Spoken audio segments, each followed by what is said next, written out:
Espace TV, le 22h.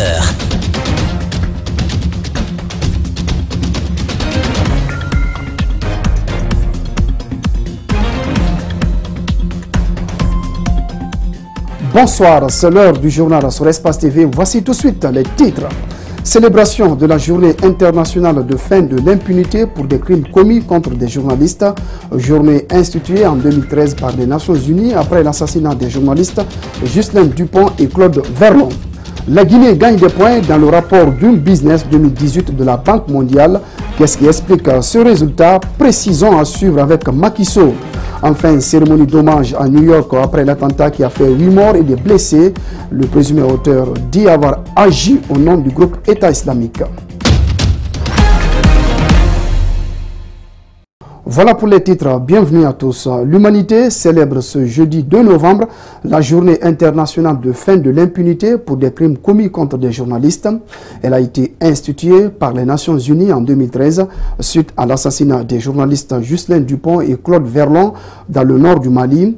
En Guinée, cette journée intervient pendant que des journalistes sont malmenés, humiliés dans l'exercice de leur profession. Malik Sandiana Kamara, Ibrahima Souri 5 Souma. C'est dans un contexte de désolation et le moral affecté que la presse guinéenne célèbre la journée du 2 novembre consacrée à la fin de l'impunité pour les crimes commis contre des journalistes. Alors qu'elle se bat nuit et jour pour donner de la vraie information aux citoyens, voilà que son image vient d'être salie pour avoir diffusé une fausse rumeur, disent les journalistes. Nous célébrons cette journée dans une situation vraiment inquiétante, encore une fois. C'est comme les années passées, nous sommes vraiment inquiets. Et ce qui est grave des nouveautés cette année, c'est qu'ils ont tellement donné de fausses informations sur la presse que même des auditeurs, malheureusement, continuent aujourd'hui de voir des mauvaises images sur la presse. En plus de ces calomnies, les hommes des médias du pays sont aussi victimes des violences de tout genre. Le dernier cas en date, il y a juste 2 jours, des gendarmes n'ont pas hésité à molester et détruire les équipements de quelques hommes des médias. Une quinzaine de journalistes ont été blessés, dont 5 aujourd'hui jusqu'à présent qui se trouvent dans une situation vraiment grave. Et nous avons 25 personnes encore qui ont perdu leurs biens. On a cassé des caméras. C'est des choses vraiment regrettables. Nous regrettons aujourd'hui à l'occasion de cette journée. Cette année, la Guinée a occupé le 101e rang en matière de liberté de la presse selon un rapport du Reporters sans frontières. Pour le prochain classement, le journaliste Sidi Diallo n'est pas sûr de se faire une bonne place. Je ne pense pas si nous allons occuper aujourd'hui un très bon classement dans la mesure où je dis bien, vous avez vu ce qui s'est passé, on nous frappe, on nous humilie. Des journalistes blessés. Après avoir nous bastonné, nous jeté dans les caniveaux, vous voyez ma main là a été déplacée, mon pied a été déboîté. Et donc autant pour moi de prendre mes caméras, ils vont venir m'arracher et les caméras de Ganga. Bon nombre d'équipements ont été tous réunis au beau milieu de la route et autorisé maintenant un conducteur de passer dessus. Le journaliste Amara Kébé, en plus de sa douleur corporelle, a été encore choqué par la barbarie des gendarmes. Mais dès que j'ai constaté le passage de ce camion sur les matériels, j'ai uriner sur place. J'ai pensé combien de fois ces équipements coûtent cher. J'ai pensé combien de fois ces équipements sont utiles. Il demande aux défenseurs des droits de l'homme de s'activer pour que la notion de démocratie dans notre pays soit une réalité. Si nous constatons toujours des massacres, des violences perpétrées et orchestrées par les hommes en uniforme à l'endroit des journalistes, moi je dirais que vraiment que le droit de l'homme n'a qu'à se lever, prendre ses responsabilités. Dans le souci de disposer des données fiables en matière de santé, le ministère de la Santé et de l'Hygiène publique va mettre en place un nouveau système national d'information sanitaire. C'est une réforme qui a fait l'objet d'une large communication par le ministre Abdourahmane Diallo au Conseil des ministres ce jeudi. Le compte-rendu est signé Mohamed Damarou Kamara. La disponibilité d'une information sanitaire crédible constitue le fondement d'une planification stratégique permettant d'améliorer le système de santé. Cette réforme vise à fournir des données sanitaires fiables et essentielles. Actuellement mis en œuvre, ce nouveau système basé sur une plateforme informatisée vient remplacer un système jusque-là basé sur une gestion physique des données ayant atteint ses limites. faible taux de reporting, faible qualité et fiabilité des données indispensables à la prise de décision. Le ministre a souligné que l'évaluation du système national d'information sanitaire présente des limites pour répondre aux besoins en information des programmes de santé dus au retard dans la collecte des données, la capacité d'analyse ainsi que dans la prise de décision, d'où la nécessité de la présente réforme du système national d'information sanitaire. Le système national d'information sanitaire est nécessaire aussi à la planification et à l'évaluation des programmes et de services de santé. Et cette réforme se repose sur les axes stratégiques déjà identifiés par le ministère de la Santé et de l'Hygiène publique. Il s'agit de l'amélioration de la coordination, de la planification et du leadership du système, l'harmonisation des procédures de collecte, de traitement et d'analyse des données sanitaires, l'accroissement de la disponibilité de données intégrées pour le suivi et l'évaluation des interventions de santé et pour la recherche, l'amélioration de la production, de la diffusion et de l'utilisation de l'information sanitaire pour la prise de décision. Prioritairement, il s'agira d'élaborer un manuel de gestion des données sanitaires, informatiser le système d'information, mettre en place une plateforme informatique appelée District Health Information Software Tool. Des défis sont à relever à cet effet.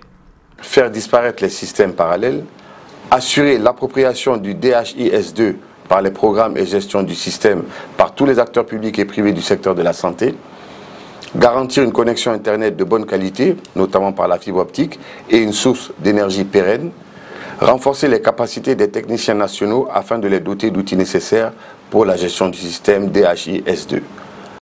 Le ministre, pour l'atteinte des objectifs et la réalisation de la vision du SNIS, requiert l'appui du gouvernement. Car, dit-il, cette réforme permettra d'améliorer la couverture sanitaire du pays et surtout de prévenir les épidémies. Et puis, en plus bref, un accident de la circulation s'est produit cet après-midi au marché Tanene, près de l'aviation civile. Une dame s'est vue broyer la jambe par un camion alors qu'elle tentait de traverser sur l'une des voies à deux sens. Je vous propose de suivre ce témoin.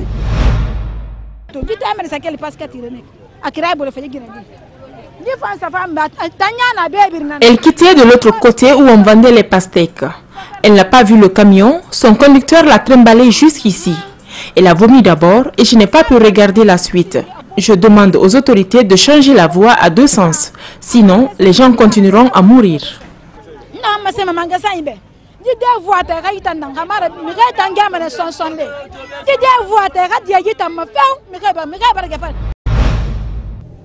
Voilà donc, c'était un témoin de cet accident, des propos recueillis par Djibril Ba. Économie, dans ce journal, le rapport Doing Business 2018 de la Banque mondiale a été publié cette semaine. Selon les indicateurs de performance en termes de création d'entreprises que présente ce rapport, la Guinée occupe la 153e place sur 190 pays évalués sur le plan mondial. On fait le point avec Macky Sall et Ibrahima Souma. Ce sont 10 critères qui sont utilisés par la Banque mondiale pour évaluer un certain nombre de pays en développement.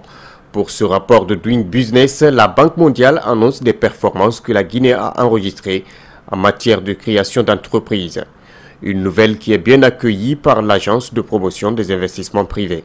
À notre niveau, il n'y en a que quelques-uns, il n'y en a qu'un seul que l'on contrôle, c'est celui sur la création d'entreprises. Mais les autres critères, il y a un comité de pilotage pour l'amélioration du climat des affaires qui se réunit, qui statue et qui a non seulement en son sein des représentants de l'administration publique, mais aussi ceux du secteur privé. Et on table, on s'assoit et on essaie de voir quelles sont les réformes à mener dans ces indicateurs-là. Plusieurs réformes sont engagées pour accélérer la fluidité du climat des affaires en Guinée, a indiqué le directeur général de l'APIP. Donc dans les prochaines années, on va vraiment s'atteler là où il y a besoin d'avoir des réformes de manière plus significative au niveau des impôts, et on le voit avec tout ce qui se fait au ministère du Budget et à la Direction nationale des impôts. Ça va nous aider, ça va aider aussi le secteur privé à être plus performant. Le tribunal de commerce, la loi est déjà passée, donc il faut opérationnaliser ce tribunal de commerce. Il y a également au niveau du guichet unique de l'habitat, c'est-à-dire que les problèmes de foncier, on va essayer de les régler parce qu'aujourd'hui, c'est un parcours du combattant d'essayer d'obtenir un permis de construire ou alors essayer d'avoir un titre foncier.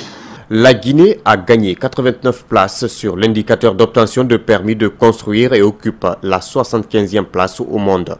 Une information fournie par la Banque mondiale. Dans l'actualité encore, le ministère des Travaux publics annonce la date limite des travaux d'urgence effectués sur les axes routiers de la capitale pour la fin du mois de novembre. Cette annonce intervient au cours d'une visite effectuée ce jeudi sur quelques chantiers de Conakry, notamment au port autonome ou encore à l'aéroport. Alcine Bari, Ibrahima Souri Kamara. Ces travaux d'urgence initiés par le ministère des Travaux publics couvrent presque les 5 communes de la capitale. Avec un coût total de 150 milliards de francs guinéens, l'objectif est de rendre fluide la circulation. Après la visite, le DG des Travaux publics dresse un premier bilan. Le constat est vraiment très bon parce que nous sommes maintenant vers la fin des travaux. Nous voulons même arrêter tous les travaux au mois de novembre là, parce qu'il y a plusieurs entreprises qui ont terminé leur lot. Si l'initiative est bien accueillie par les citoyens, les travaux ne sont pas parfois pérennes. À cela, le responsable des travaux publics indique que l'ancienneté de la route et le colmatage en sont les principales causes, mais des dispositions sont prises. La dégradation précoce de nos routes est due aussi aux surcharges. On a remarqué ces derniers temps qu'on a des gros porteurs qui peuvent aller jusqu'à 14 tonnes, 15 tonnes. Mais nous sommes en train de réparer ce phénomène parce qu'on a même installé des pèse-cieux à la sortie du port. Du port autonome, nous nous rendons à l'aéroport. Sur la qualité des routes, cet ingénieur donne des assurances. C'est des routes de qualité et nous veillons surtout sur la qualité des matériaux et de la mise en œuvre lors de l'exécution. Et au-delà du système de contrôle interne que Guicopress lui-même s'oppose à travers ses essais labos, ses essais géotechniques, ses essais de topographie et tout ce qui s'ensuit, l'État a mis une mission de contrôle quand même qui est un bureau international qui est reconnu, qui s'appelle Louis Berger International et qui répond à mon avis à toutes les qualités pour surveiller l'exécution des projets routiers. Malgré les efforts fournis par les autorités, l'implication des citoyens est fondamentale. Il s'agit de l'assainissement et la préservation des routes. L'Union des forces républicaines a organisé ce jeudi une journée porte ouverte à son siège de Matam. Parmi les invités, des cadres issus de l'administration publique et privée, des acteurs politiques et de la société civile. L'objectif de la rencontre est d'échanger sur les défis socio-économiques du pays. Commentaire signé Mohamed Valek Touré, Amar Alex Silla. Présidée par le président de l'Union des forces républicaines, cette première journée a permis aux participants d'échanger et de réfléchir sur les défis économiques et sociaux du pays. Une première République de Guinée, plusieurs responsables de partis politiques ont pu débattre ensemble des sujets, des préoccupations nationales. Sur la tribune, se sont succédés le professeur Maurice Zoubelemou Toba, professeur de droit, ancien ministre de la Justice, l'économiste et homme politique Dr Ousmane Kaba, Dr Makale Traoré, présidente de la COFIG, ou encore Boubacar Bari, ancien ministre des Pêches. Ils ont présenté les diagnostics et proposé des solutions pour le renouveau de l'État, la qualification du système éducatif, le renforcement du secteur agricole, entre autres. Cette journée marque aussi le 17e anniversaire de l'avènement du Sidya Touré à la tête de l'Union des forces républicaines. Le gouverneur de la ville de Conakry a rencontré ce matin les chefs de quartier des 5 communes de la capitale, le sous-préfet et le maire de Kassa.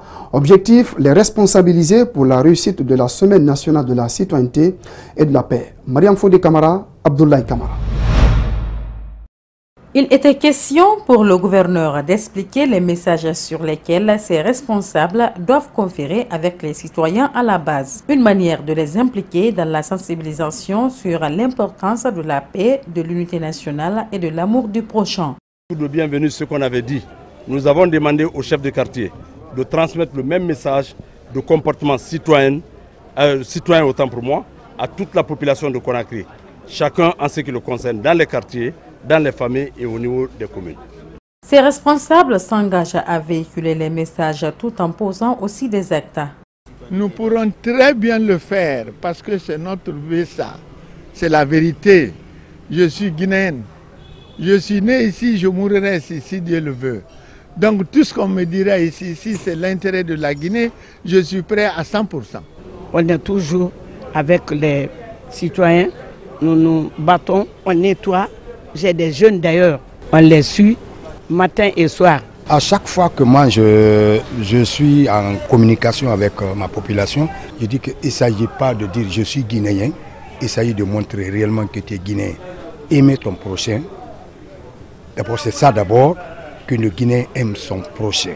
Pour réussir la mission, ceux-ci devraient tenir des séances de réunion avec les populations à la base. Pour mieux véhiculer les messages, ils doivent conférer avec les vieux, les femmes et les jeunes afin d'atteindre le maximum de citoyens.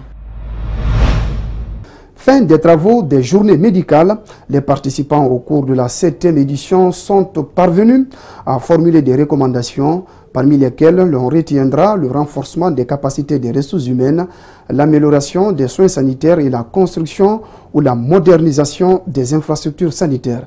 Reportage d'Ibrilba et Hajaliouba. C'est un échange de points de vue dans un contexte de coopération nord-sud. Et donc, avec ces échanges, nous allons assurer la mise à jour permanente de tout ce personnel.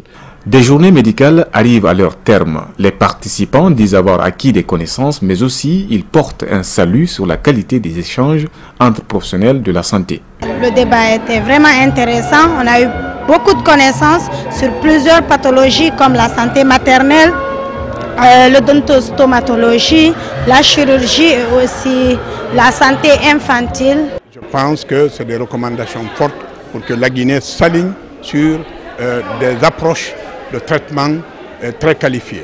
Le ministre de la Santé affirme que cette rencontre dénote un avantage pour le pays à la suite d'une tragédie que son peuple a connue, l'épidémie à virus Ebola. Pour lui, des méthodes de prévention de certaines pathologies sont désormais à la portée des médecins.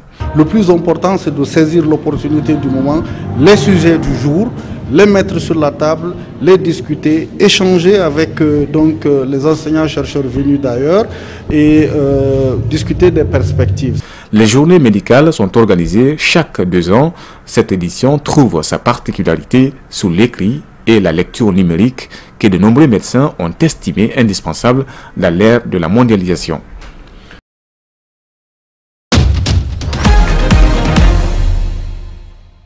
Voilà, mesdames, messieurs, c'est la fin de ce journal. Merci aux équipes en régie, en édition. Cette édition d'information a été retrouvée sur notre site espacetvguinée.info. Excellente soirée en compagnie de nos programmes.